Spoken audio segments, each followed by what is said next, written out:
అంటే నాకు చేతగానిది మరి చేయలేదంటూ ఏమీ లేదు. ఇలాగ నేను ఉంటున్నా. ఇలా చేస్తున్నప్పుడు మరి ఒకరోజు నేను సాయంకాలం పొలంలో పనిచేశాను. మరి వచ్చి స్నానం చేశాను. నేను వచ్చి పూజలో కూర్చున్నాను. అక్కడ కొద్దిగా సాంబ్రాణి అగరబత్తీలు అవి ముట్టిస్తాం కాబట్టి ఆ వాసన వస్తుంది. ఆ పొలిమేర మీద వెళ్ళే వాళ్ళకి ఏంటి ఇక్కడ సువాసన వస్తుంది గుడిసె దగ్గర అని చెప్పి అనుకుంటా వెళ్తున్నారు కొంతమంది. ఒక వ్యక్తి అసలు ఏముందో చూడటానికి కానీ లోపలికి వచ్చాడు. నేను అక్కడ పూజలో కూర్చొని నేను పూజ కార్యక్రమం చేసుకుంటున్న సమయంలో అమ్మనబ్రోల నుంచి ఆశీర్వాదం అనే బ్రదర్ వచ్చాడు. వచ్చి నా దగ్గరకు వచ్చి చూశాడు. నా ముఖంలో ముఖం పెట్టి చూస్తున్నాడు. నువ్వు ఆ యేసుపాదం బామర్దివి కదా అన్నాడు. అవునన్నా. ఏది నువ్వు కర్ణాటక పోయి మంత్రాలు నేర్చుకుంది నువ్వేనా అన్నాడు. అవునన్నా. నీకు అన్ని మంత్రాలు వచ్చా అన్నాడు. వచ్చన్నా. అదేంటి మా ఊర్లో శివాలయంలో ఏదో గుప్త నిధులు ఉన్నాయి అంటున్నారు, అట్లాంటి ఏదైనా చేయగలవా చూడగలవా అన్నాడు. చూస్తానన్నా. అట్టయితే చూసి అదేదో చెప్పు నాయన, రోజు కారులు తిరుగుతూ ఉండే మా ఊర్లో అని అన్నాడు. సరే కూర్చో అక్కడ కొంచెంసేపు నా పూజ కార్యక్రమం అయినాక చెప్తానన్నాడు. సరే ఆ తర్వాత కూర్చున్న తర్వాత ఇప్పుడేంటి చెప్పాను, మా ఊరికి రా నాతోటి, అక్కడికి వచ్చి చూసి ఎక్కడుండేవో గుప్త నిధులు కానీ చెప్తే నీకు సగం నాకు సగం అన్నాడు. గుప్త నిధులు ఎక్కడుండేవో అని నేను అక్కడికి వచ్చి చెప్పాల్సిన అవసరం లేదు, ఇక్కడుండే చెప్తాను నీకన్నా. అక్కడే కూర్చున్నా, అంజనం వేసి చూసా. ఆ ఊరు శివాలయంలో గజస్తంభానికి ఎదురుగా 2 అడుగులు దూరంలో 2 అడుగుల లోతులో ఒక ఇత్తడి పెట్టి ఉంది. ఆ ఇత్తడి పెట్టిలో మరి డైమండ్స్ ఉన్నాయి. అది గుడికట్టు దాని మీద ఒక మంత్ర ప్రయోగాన్ని ప్రయోగించి పెట్టింది ఇది అని చెప్పాను. చెప్పిన తర్వాత అయితే అది ఎప్పుడు తీసిస్తావా అన్నాడు. అమావాస్య ఆదివారం తీస్తానన్నా. అమావాస్య ఆదివారం ఇంకెన్ని రోజులు ఉందో చూడమన్నాడు. చూసి చెప్పాను ఖచ్చితంగా 5 రోజులు ఉంది అమావాస్య అన్న. అయితే 5 రోజులకి మరి తప్పకుండా నువ్వు వస్తావు కాబట్టి పూజ ఖర్చుకి ఏమైనా ఉంటే నేను పెట్టుకుంటాను, ఎంత ఇదో చెప్పు అన్నాడు. అదే పెద్ద ఖర్చు ఉండదు, అది కూడా నేను చూసుకుంటానంటే. ఆహా లేదు పూజ ఖర్చు నేను తెస్తాను, అది వచ్చి నువ్వు తీయి, వచ్చింది చెరిసగం తీసుకుందాము అన్నాడు. సరే అనుకొని అమావాస్య వచ్చిందంటే, అమావాస్య ఆదివారం వచ్చిందంటే మరి తేలు మంత్రం తెలిసినాడు కూడా పూజలో కూర్చుంటాడు. నేను కూడా పూజలో కూర్చున్నా. ఈ వ్యక్తి రాలా, అమావాస్య వచ్చింది రాలా, నా అక్కడికి వచ్చి మళ్ళీ కలవలా, మాట్లాడలా. ఎందుకంటే ఇంకొక వ్యక్తిని కలిశాడు, కడప జిల్లాలో ఒక మాంత్రికుని కలిశాడు. ఆ మాంత్రికుడు ఏమన్నాడు, నాకేం వాటాలు వద్దు, 10,000 16 కానీ ఇచ్చావంటే ఖచ్చితంగా ఆ పాయింట్ చూపి, నీకు తెలుసు అంటున్నావు కదా, నీకు చెప్పాడు అంటున్నావు కదా, ఆ స్థలానికి వెళ్దాం, నేను తవ్వి తీసిస్తాను అన్నాడు. సరే మొత్తానికి అమావాస్య ఆదివారం వచ్చింది. అదే ముహూర్తానికి ఆ మంత్రిగాన్ని తీసుకుని పోయి అక్కడే తవ్వుతున్నారు వాళ్ళు. నేను పూజలో కూర్చొని రాలేదు కనుక ఇది ఏమైనా తీసుంటారేమో అనే దాంతో దాన్ని అంజలి మీద చూసినప్పుడు వీళ్ళు తవ్వటం ప్రారంభించినప్పుడు ఇక కొద్దిగా దొవితే ఆ బాక్స్ వచ్చింది. కానీ ఆ బాక్స్ కానీ వాళ్ళు పట్టుకుంటే మాత్రం చచ్చిపోతారు. అది అనుకున్నట్టు ఇక విధానం, దాన్ని తెలుసుకోకుండా తవ్వుతున్నారు అన్నమాట. సరే మొత్తానికి తవ్వుతూ ఉన్నారు. నేను పూజలో కూర్చున్నా. నా దగ్గర నుంచి కొన్ని శక్తులు పంపించా, మీరు వెళ్ళండి, వాళ్ళు తవ్వుతూనే ఉంటారు, వాళ్ళు అటు తిరిగి ఇటు వచ్చే లోపల ఆ బాక్స్ని తీసుకొని వచ్చేసాడు అన్న. సరే మొత్తానికి తవ్వారు, ఇంకా అయిపోయింది, దగ్గరికి వచ్చేసింది. వాళ్ళు ఇటు కొంచెం ఒక బెత్త మన్నులో మట్టి తీసేస్తే సరిపోద్ది అనమాట. ఆ లోపు వాళ్ళు తవ్వారు, ఆ మట్టి తీసేసి వెనక్కి తిరిగి చూసేటప్పటికల్లా బాక్స్ లేదు. ఈ బాక్స్ తీసిన అరాబు ఉంది, ఇక్కడ బాక్స్ తీసిన అరాబు ఉంది, కానీ బాక్స్ మాత్రం లేదు.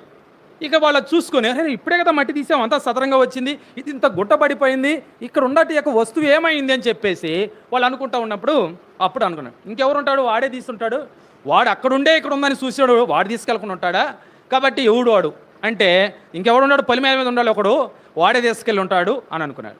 నేరుగా పట్టుకొని వచ్చినాయి ఆ బాక్స్ని తీసుకొచ్చి నా దగ్గరికి తీసుకొచ్చినాయి. నేనేం చెప్పాను, నేరుగా మా తాతయ్య ఇంటికాడ మా తాతయ్య మంచం ఎక్కడ ఉందో అక్కడ తీసుకెళ్ళి పెట్టమని చెప్పాను. ఆయన నేరుగా అక్కడ తీసుకెళ్ళినాయి. మా తాతయ్య ఇంటి ముందు యాప చెట్లు ఉంటాయి వరుసగా. యాప చెట్లు ఉంటే యాప చెట్టుకి పోయేటప్పుడు ఆ యాప చెట్టుని అక్కడ తగిలినాయి అన్నమాట. యాప చెట్టును తగలగానే అప్పటికప్పుడే ఎండిపోయింది. ఆ యాప చెట్టు ఎండిపోయింది, ఆకులన్నీ రాలిపోయినాయి, తెల్లారలేక ఒక ఆకు లేదు, ఆ చెట్టు మొత్తం ఎండిపోయి ఆకులు రాలిపోయినాయి. ఈ బాక్స్ నేను ఎక్కడైతే పెట్టమన్నాను అక్కడ పెట్టేసినాయి, అవి వచ్చేసినాయి నా దగ్గరికి. తెల్లారుగానే అందరూ చూస్తున్నారు, ఏంటి అందరం మీ ఇంటి ముందు ఏంది యాప చెట్టు ఎండిపోయింది, అరే రాత్రి బాగానే ఉంది కదా, ఇప్పుడు తెల్లారలేక ఏమి ఎండిపోయింది కానీ అందరూ పరిశీలన చేసి చూస్తున్నారు. వందనం, ఈ చెట్టు ఇంత త్వరగా ఎండిపోయిందంటే ఇది మాత్రం సామాన్యమైన పని కాదు, ఎవడో మంత్రగాడు చేసిన పని, ఈ చెట్టుకి ఏదో శాతపడి చేశాడు అందుకే ఎండిపోయిందని చెప్పేసి ఇక అందరూ చెప్పుకోవడం మొదలుపెట్టారు మా ఊర్లో. వందన గారి ఇంటి ముందు యాప చెట్టుకే చేతబడి చేశారు. అమ్మ యాప చెట్టుకే చేతబడి చేశారంటే ఇక మనుషులకి చేతబడి చేయరంట. అమ్మ ఇంత ఘోరమా, ఇంత పాపమా అందరూ చెప్పుకోవటం. ఇక మా ఊరు జనం అంతా అక్కడే ఉండరు. మా ఊరు కాదు, వాపనపాలెం. ఇంక చుట్టుపక్కల వాళ్ళందరూ విచిత్రంగా చూడటం మొదలుపెట్టారు. మా మాయ డ్యూటీకి వెళ్ళాలా. డ్యూటీకి వెళ్ళేటప్పుడు మా మాయకు ఉండే అలవాటు ఏంటంటే మా అమ్మమ్మ దగ్గరికి వచ్చి ఆమెకి ఏం కావాలో కనుక్కొని ప్రార్థన చేసుకొని డ్యూటీకి వెళ్ళాలా. మళ్ళీ తిరిగి వచ్చిన తర్వాత ఆమెకి ఇచ్చి ఆ తర్వాత ప్రార్థన చేసుకొని మాట్లాడి తర్వాతనే లోపలికి వెళ్తాడు ఆయన.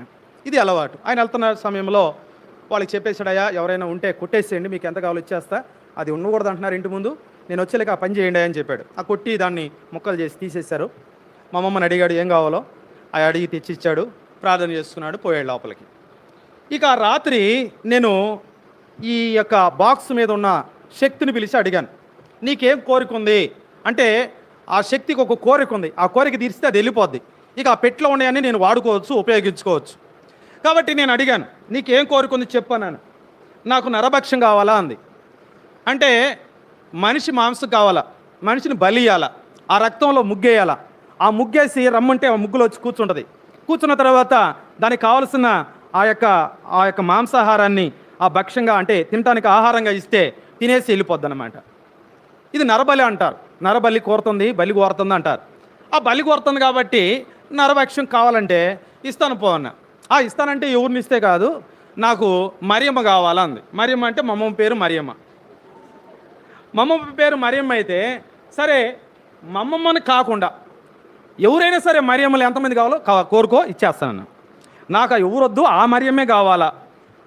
నేను చెప్పా, నీకు ఖచ్చితంగా 6 నెలలు టైం ఇస్తా, 6 నెలల టైంలో నువ్వు మనసు మార్చుకో, మా అమ్మమ్మని కాకుండా ఎవరినైనా కోరుకో, ఎంతమందినైనా కోరుకో, అంతమందిని ఇస్తా నీకు. ఎందుకంటే ఆమె చిన్నప్పటి నుంచి నన్ను ఎత్తుకుంది, నన్ను చాకింది, నన్ను పెద్ద చేసింది, నన్ను చదివించింది. ఆమె చేత్తో నాకు గోరుముద్దలు తినిపించింది. ఆమెని నా చేతులతో నేను చంపాలా, ఆమె రక్తాన్ని ముగ్గేయాలా, ఆ రక్త తర్పణం చేయాలా, ఆ మాంసాన్ని నీకు ఆహారంగా ఇవ్వాలా, ఇది మాత్రం నా చేతులతో చేయను, కాబట్టి మరియమ్మని ఇస్తా నీకు అని చెప్తే కాదు, నాకు ఆ మరియమ్మే కావాలంది. సరే అట్లయితే నువ్వు అట్లనే ఉండు అని చెప్పి ఆ శక్తిని అలాగనే బంధించి నా పని మీద నేనున్నా. ఉన్న తర్వాత రాత్రి 1 గంటకి ఈ యొక్క శక్తి సంచారానికి వస్తుంది అన్నమాట. సంచారానికి వచ్చి మా అమ్మమ్మ మంచం కాడికి వచ్చి మా అమ్మమ్మని లేపిద్ది. మా అమ్మమ్మకి ఎట్ట కనపడిద్ది, ఆమె ఒక బంగారు లాంటి అమ్మాయిలా కనపడిద్ది. అంతా ఒంటి నిండా బంగారమే ఉన్నట్టుగా ఉంటుంది. ఆమె చూస్తే గల్ గల్ అని శబ్దాలు వస్తాయి. ఆ శబ్దాలు తగలగానే లేచి కూర్చుంటుంది. కూర్చొని చూడగానే మరి అమ్మ అని పిలవగానే, ఎవరు అమ్మ, ఏంటమ్మా ఈ అర్ధరాత్రి ఇప్పుడు వచ్చావంటే, నేను వచ్చాను మీ ఇంటికి, అదృష్ట దేవతని వచ్చేసాను, ఏమీ లేదు, నీకు దగ్గరనే ఉంది పెట్టి, ఇదిగో చూడు, కావాలంటే తెరిచి ఓపెన్ చేసి చూపించిద్దంట. ఈ పెట్టి దగ్గర లోపల ఉన్నట్టు యొక్క అవన్నీ కనపడతాయంట. ఇవన్నీ చూసిన తర్వాత ఇవన్నీ మీకు వస్తాయి,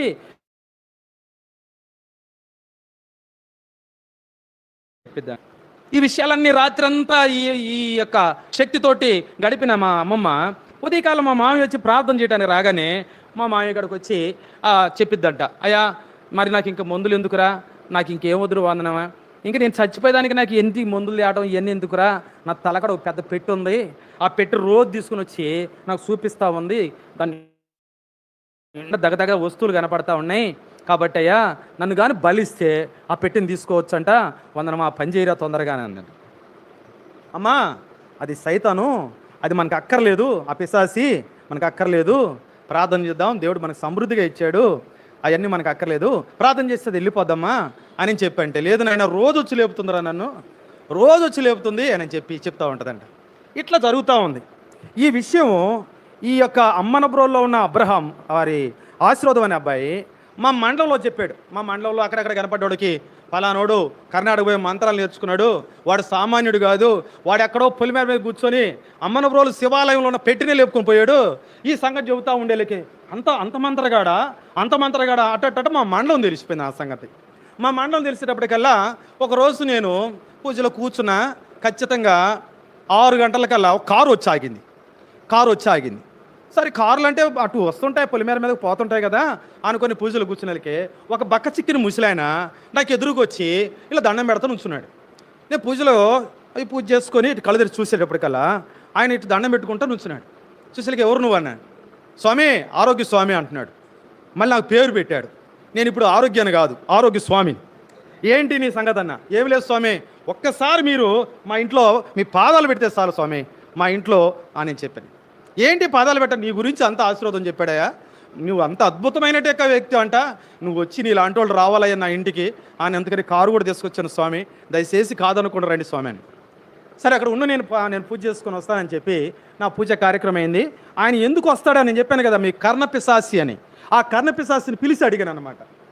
ఏంటి ఈ వ్యక్తి వచ్చినట్టు కారణం ఏంటి, దాని విషయం చెప్పమని నేను అడిగాను. అడిగితే ఏం లేదు, వాళ్ళ ఇంట్లో ఒక మరి బంగారంతో ఉన్నట్టే ఒక పాత్ర ఉంది. ఆ పాత్ర యొక్క వినికిడి, ఆ యొక్క శక్తి ఒకటి సంచారం చేస్తుంది. ఆ శక్తి సంచారాన్ని బట్టి ఆ ఇంట్లో వాళ్ళకి వెళ్ళటానికి భయపడుతున్నారు. అది ఎక్కడుందో ఏముందో ఎవరికి తెలీదు, చాలామంది వస్తున్నారు పోతున్నారు, అది నీ ద్వారాగా చేయించుకోవడానికి ఆ వ్యక్తి వచ్చాడు అని చెప్పింది. ఓహో, నా ద్వారాగా పని ఉందా, సరే అంటే ఆ పని ఏదో చేసేద్దాము అని చెప్పి, చాలా ఉల్లాసంగా ఉంటుంది ఇలాంటి పనులు చేయాలంటే, చాలా ఉల్లాసంగా ఉంటుంది నాకు. అని వెంటనే స్నానం చేసి నేను ఈ కాటుకు పెట్టి తయారు చేస్తానని చెప్పాను కదా, ఈ కాటుకు పెట్టుకొని నేను నా పని మీద నేను వెళ్ళిపోయాను. నన్ను కారులో కూర్చోబెట్టుకున్నాడు, నేరుగా వాకిలి దగ్గరనే కారు ఆపాడు. ఆ వాకిట్లో నుంచి నట్టింట్లోకి బాగా బాట్లాగా పూలు పోసారు. ఈ పూల మీదగా నన్ను తీసుకుని వచ్చాడు.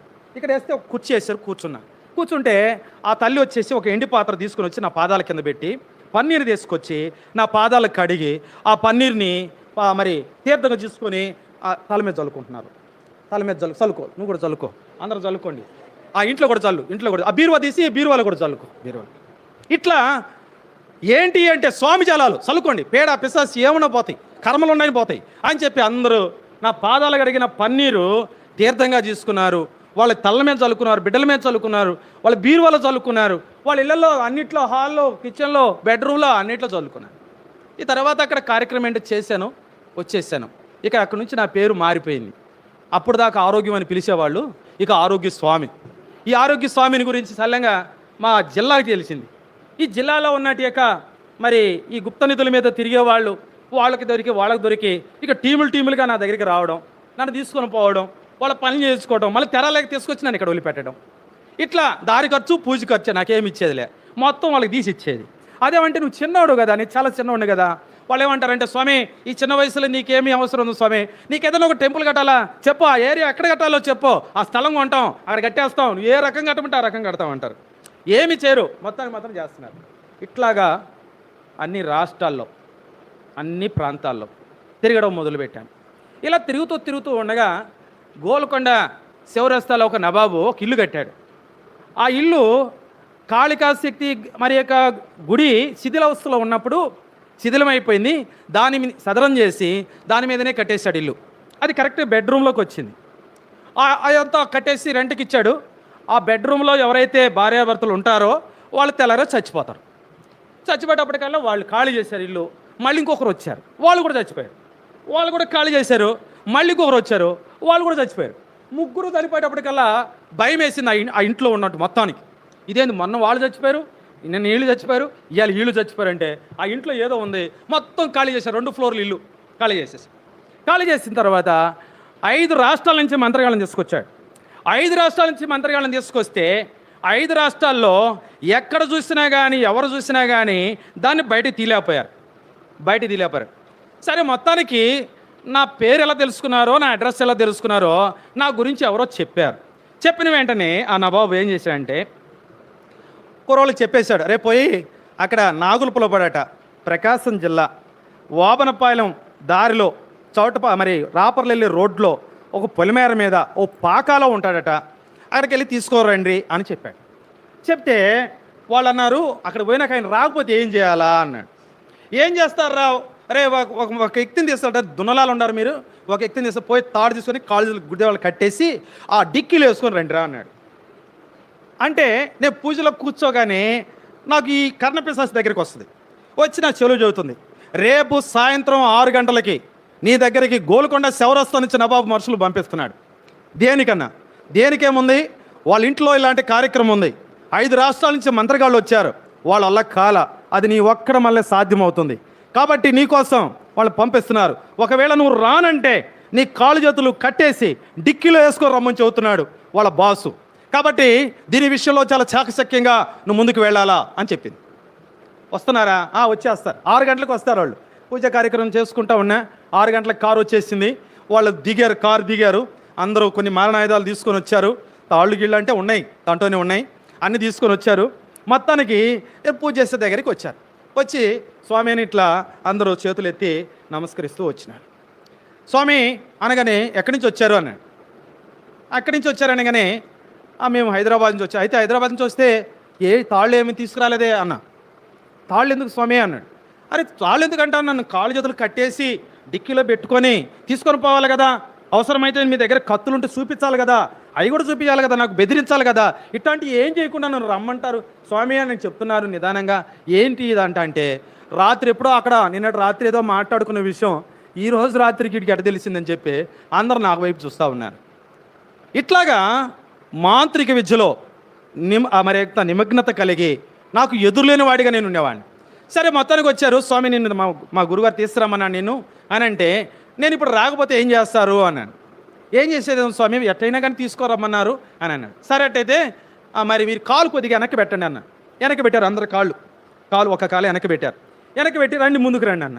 వెనక్కి పెట్టిన కాలు ముందుకు రావట్లా, వెనక్కి పెట్టిన కాలు ముందుకు. సరే చెయ్యి పైకి లేపండి అన్న. చెయ్యి పైకి లేపారు. చెయ్యి దించండి అంటే ఈ చెయ్యి దిగట్లా. వెనక్కేసిన కాలు ముందుకు రావటం లేదు, ఎత్తిన చెయ్యి దిగట్లేదు. మీలాంటి వాళ్ళు వచ్చి నన్ను కాళ్ళు చేతులు కట్టుకొని డిక్కీలు వేసుకొని పోతా ఉంటే నేను పడుకొని నిద్రపోతా మీ వెనకడితో వస్తాను అనుకుంటున్నారా, ఏమనుకుంటున్నారు నేనంటే అని అంటే ఇది అందరూ ఇక ఏడవడం మొదలుపెట్టారు. సరే ఏదేమైనా నా అవసరత అక్కడ ఉందని చెప్పేసి అక్కడి నుంచి నేను కారులో వచ్చేసి అంటే బలవంతాన్ని నన్నైతే తీసుకురాలేరు, కానీ నేనే రావాలనుకొని వచ్చేసాను.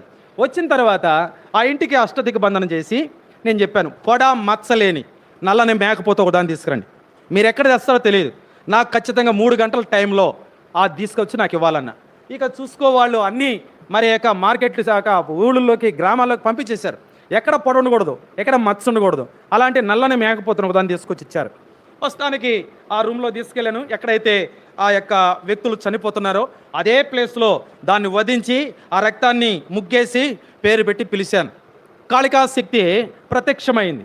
ఆ విగ్రహాన్ని తీసుకురమ్మన్నప్పుడు ఆ విగ్రహాన్ని ఎక్కడో భూమిలో ఉన్న విగ్రహాన్ని బయటికి తీసిన తర్వాత వీళ్ళు అనుకుంటున్నారు, బయటకు వస్తే ఈ విగ్రహాన్ని చూస్తే నన్ను ఏదో చేయాలన్నట్టుగా, ఏదో చూడాలన్నట్టుగా ఈ మంత్రగాళ్ళు అందరూ ఒక ప్లాన్ చేసుకున్నారు.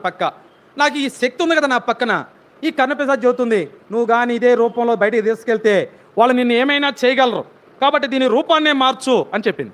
అది ఒక మట్టి బొమ్మలాగా వాళ్ళ కళ్ళకు కనపడేటట్టుగా చేశాను.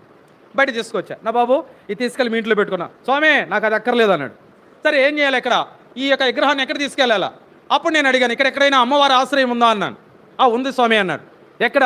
శంషాబాద్కి దగ్గరలో తొండపల్లి అనే గ్రామంలో అక్కడ అమ్మవారి అక్క ఆశ్రయం ఉంది అన్నాడు. సరే అయితే నేరుగా కారు తీసుకొని అక్కడ బాని అన్నా. అక్కడికి వెళ్ళిన తర్వాత ఈ విగ్రహాన్ని తీసుకెళ్ళి నేను అక్కడ ఇవ్వడానికి నేను వెళ్ళేటప్పటికల్లా అక్కడ పూజ చేస్తున్నాడు, దీపారాధన చేస్తున్నాడు అన్నట్టు. అక్కడ పూజారి దీపారాధన చేస్తున్నాడు. నేను కారులో నుంచి కాలు కింద పెట్టేటప్పటికల్లా ఆయన దీపారాధన చేస్తే దీపం ఆరిపోయింది. అక్కడ ఆ తోరణాలు, పచ్చిన తోరణాలు కాలు కింద పడిపోయినాయి. ఎప్పుడైతే దీపం ఆరిపోయిందో పరిగెత్తుకుంటూ వచ్చాడు నా దగ్గరికి వచ్చాడు. ఇలాంటి యొక్క పరిస్థితుల్లో ఈ వ్యక్తి ఎవరు, దీపం ఆరిపోయిందంటే ఇతడు సామాన్యుడు కాదు అని. ఇక మొత్తానికి వచ్చిన తర్వాత నేను చెప్పాను, కారు డిక్కీలో విగ్రహం ఉంది, దాన్ని పాలాభిషేకం చేసి దాన్ని ప్రతిష్ఠించు అమ్మవారి ఆశ్రయంలో అన్నాను. అది తీసిన తర్వాత అన్నీ చూసి కిందకి మీదకి చూస్తున్నాడు. స్వామి నువ్వు ఎక్కడి నుంచి వచ్చావు, మీ గురువుగారు ఎవరు అని అడుగుతున్నాడు. నా గురువుతో నీకు అంత అవసరమా అన్న. అవును స్వామి అని అన్నాడు. మా గురువుగారి పేరు ముదకప్ప గారు అని చెప్పాడు. ముదకప్ప గారా అంటే ఆయన కూడా అక్కడే తరబీదు పొందాడు, ఆయన కూడా అక్కడే ఉన్నాడు, మా గురువుగారి దగ్గర నుంచి వచ్చిన ఆయన శిష్యుడే అన్నమాట. సరే మొత్తానికి ఆయన నన్ను కొన్ని విషయాలు అడిగాడు, చెప్పాడు. తర్వాత నా అడ్రస్ అడిగాడు, చెప్పాను. నేను తిరిగి మా యొక్క ఇంటికి రావడం జరిగింది. ఇట్లాగా నేను మాంత్రిక విద్యలు ఎదురు లేకుండా, కానీ మా ఇంట్లో మాత్రం నెమ్మది లేదు, సంతోషం లేదు, సమాధానం లేదు, అనేక రకాలుగా నష్టపోతూ ఉన్నా. ఇలాంటివి కూడా నేను లెక్క చేయట్లేదు, ఈ అంత మాత్రం కూడా లెక్క చేయట్లేదు. కాయలు కోతకు వచ్చినాయి. ఇక నేను ఏ రోజు కోస్తే నాకు బాగా మరి ధనాభివృద్ధి కలుగుతుంది అని చెప్పి నేను పంచాంగం చూసి నేను ముహూర్తం పెట్టా. ఆదివారం ఉదయం 8 గంటలకి ముహూర్తం. దాన్ని ఎవరి పేరు మీద బాగుంది, ఎవరు కోస్తే బాగా అభివృద్ధి అవుతుంది అని అంటే రా రూ రే ఏ అక్షరాల్లో మొదటి అక్షరం ఎవరికైతే ఉంటుందో ఆ పేరు కలిగిన వాళ్ళే చేయాలి. మా పెద్ద చెల్లెల పేరు రూతు కోస్తే బాగా అభివృద్ధి అవుతుందని మా అమ్మకి డబ్బులు ఇచ్చి మమ్మల్ని పంపించా. అమ్మ నువ్వు పోయి చెల్లెలను తీసుకురా, ఆమె మంచి బట్టలు తీసుకురా, ఆ బట్టలు తీసుకొచ్చిన తర్వాత ఉదయకాలం స్నానం చేసి ఆ బట్టలు కట్టుకొని నేరుగా చేను దగ్గరికి రండి, చేను దగ్గరికి వచ్చి ఆ కాయలు కోసేసి వస్తే బాగుంటుంది అని చెప్పారు. ఇక మా అమ్మ ఏం చేసింది, తీసుకొచ్చింది, మా చెల్లెలనేమో తీసుకొచ్చింది, స్నానం చేసింది, ఆ బట్టలు తెచ్చింది, బట్టలు కూడా కట్టుకున్నారు. ఇక మా చెల్లెళ్ళు మిగతా చెల్లెళ్ళు మందిరానికి వెళ్తున్నారు. ఈ చెల్లెలు కాయలు కోయాలి కదమ్మా అని రమ్మన్నాడు కదా అని అంటే, అమ్మా ఇప్పటికే మనకుండా దరిద్రం, ఇంతకంటే ఇంకా ధనవంతులు మేము అవుతాము, ఇంటికి పెద్ద కుమారుడు ఇల్లులు పెట్టిపోయాడు, ఏమైడో చచ్చాడో బతికడో తెలీదు, ఇంట్లో ఉన్న దగ్గర లక్షల్లో సంపాదించిన ఆస్తి అంతా పోలీసులు పట్టుకొని పోయారు, అది ఇంటికి రాలేదు, ఇలా చూస్తే ఏ రోజు చూసినా ఇంట్లో నెమ్మది లేదు, సంతోషం లేదు. ఇక్కడ ఈడు పోయి పొలి మీద కూర్చున్నాడు, వాడేదో ముహూర్తం పెట్టాడు, వాడు చెప్పినట్టుగా పోవటం ఏందమ్మా, యథావిధిగా మనం మందిరానికి వెళ్తాం కాబట్టి వెళ్ళి మన చేల కాయలు కోసుకునేది ఎప్పుడైనా కోసుకోవచ్చు అని చెప్పి నేరుగా వాళ్ళందరం తీసుకొని మందిరానికి వెళ్ళిపోయారు. వాళ్ళు మందిరంలోకి వెళ్ళి ఆరాధన చూసుకొని 1 గంటకు వచ్చారు కాయలు కోయడానికి. ఇక నాకు ముహూర్తం అది చాలా మంచి శుభముహూర్తం అనమాట. ఆ ముహూర్తానికి రాలేదని కోపంతో మా చెల్లెళ్ళు అప్పుడు వచ్చారు, ఇద్దరు చెల్లెళ్ళు, ఆ తర్వాత మా తల్లి ఆ కాయలు కోయటానికి గోతాలు, ఆ గంపలు అవి తీసుకుని వచ్చారు. వచ్చి కాయలు కోయటానికి వచ్చేటప్పటికల్లా నేను పెట్టిన ముహూర్తానికి వచ్చి కొయ్యలేదని వాళ్ళు ముగ్గురిని కొట్టేశారు. మీకు దేవుడు ముఖ్యమా, సేను ముఖ్యమా? మీరు ప్రార్థనకి వెళ్ళారు, నేను పెట్టిన ముహూర్తాన్ని పోగొట్టారు, ఈ టయానికి వచ్చారు మీకు అని చెప్పేసి వాళ్ళని కోపంతో కొట్టేశాను. కొట్టగానే ఏడుస్తా పోతున్నారు మా చెల్లెళ్ళు. మా అమ్మ చెంప మీద కొట్టాను. ఈ చెంప మీద కొడితే ఈ 5 ఏళ్ళు పొంగినాయి. ఖచ్చితంగా ఒక 6 రోజులు ముసుగేసుకొని తిరిగింది. అందరూ ఏడుస్తున్నారు. ఏడుస్తూ పోతూ మా చెల్లెళ్ళు ఏమన్నారంటే, అన్నయ్య ఏదైనా తప్పు చేస్తే కొట్టిన అన్నను చూసాం, అనరాని మాటలంటే కొట్టిన వాళ్ళని చూసాం, చేయరాని పనులు చేస్తే కొట్టిన వాళ్ళని చూసాం, కానీ మందిరానికి వెళ్ళి దేవుణ్ణి ఆరాధించి వచ్చామంటే కొట్టినానని నిన్నే చూసామన్నారు అని ఏడుస్తూ పోయారు. నాకు పశ్చాత్తాపం లేదు, నాకు దుఃఖం లేదు. అలాగే వెళ్ళిపోయారు. వాళ్ళు వెళ్ళిపోయారు. తెల్లారొట్టప్పటికల్లా నా వంగతోట మొత్తం ఎండిపోయింది. ఒక ఆకు లేదు, అంతా రాలిపోయింది. కాయలు చిన్నవి పెద్దవి అన్నీ చెట్టున అన్ని కాయలు కనపడుతున్నాయి అంతే. అందరూ చూస్తున్నారు, చాలా డబ్బు, మంచి ఆదాయం వస్తుంది అనుకున్నారు, మంచి రేట్లో ఉన్నాయి కాయలు. అలాగే తోట కూడా బాగుంది. అందరూ చెప్తున్నారు ఈ సంవత్సరం ఎకరా ₹1,00,000 ఆదాయం ఉంటుంది అంటున్నారు. ఏమీ లేదు, అంతా రాలిపోయింది, అంతా ఎండిపోయింది. ఇది ఎందువల్ల జరిగిందో నాకు తెలియలేదు. అక్కడ అందరూ వచ్చారు, వ్యవసాయ డిపార్ట్మెంట్ వాళ్ళు తెలియజేశారు, అగ్రికల్చర్ ఆఫీసర్ వచ్చారు, ఆ డెమానిస్టర్ వచ్చారు, ఆ మొక్కలను తీసుకెళ్లారు, అన్నీ పరిశోధనలు చేశారు. అది ఏ తెగులో వాళ్ళకి అర్థం కాల. ఆ తోట ఎండిపోయింది, దాన్ని పెరికేసాం, అయిపోయింది. ఇక వంగ తోట అయిపోయింది. ఇక పోతే మిరప తోట, ఆ తర్వాత వేరుశనగ, అది కూడా బాగానే పంట ఉంది, చూసేదానికి మంచి పంటే ఉంది అంటున్నారు. దాంట్లో కూడా ఏం లాభం లేదు. ఇలాంటి పరిస్థితుల్లో లాభసాటిగా నేను చేయట్లేదు. అది లాభం రాకపోయినా నాకు నష్టం లేదు, నేను సంపాదిస్తాను. ఏ విధం చేత నేను డబ్బు సంపాదించట్లో నాకేమీ చేతగాని వాడిని కాదు, నేను డబ్బు సంపాదించగలనటి ఇలాగా గుప్త నిధుల మీద అన్నీ నోట్ చేసుకున్నా, తిరుగుతున్నా.